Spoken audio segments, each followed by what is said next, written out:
Alors justement, le fameux socle, j'aimerais, du régime public, il y a déjà des choses sur la table devant cette qu'on a abordé ce soir.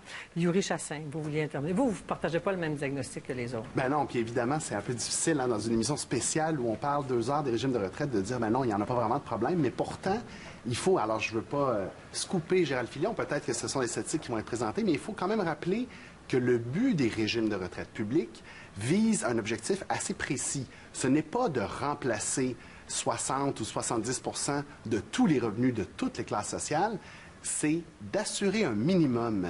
Et à ça, en fait, dans cette optique-là, l'objectif, il est bien atteint.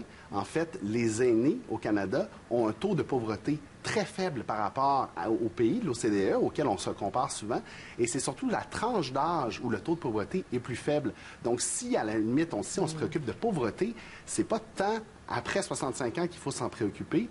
Cependant, mais vous il y a savez des que problèmes. 500 000 Québécois, ça, j'ai lu ça dans le mémoire de M. Castonguay à votre comité d'experts, là. 500 000 Québécois actuellement, de 65 ans et plus, qui retirent le supplément de revenus garanti versé par Ottawa. Ça, là, il faut être pauvre pour toucher ça. Exactement. Là. Et en fait, la plupart étaient pauvres avant même la retraite. Ouais. Parce que c'est ça aussi, hein, et je pense que tous les experts s'entendent, le taux de remplacement de revenus pour les gens qui étaient les moins nantis, il est très bon. En fait, les plus pauvres sont très bien protégés dans notre système actuel. 80%. Et évidemment, c'est la classe moyenne et la classe aisée qui n'épargnent pas assez. Il est là le problème. Il est relativement ciblé. Et c'est particulier parce que, dans le fond, quelle est la conséquence? Et on a entendu des gens s'inquiéter. Quelle est la conséquence de ne pas avoir suffisamment d'épargne retraite?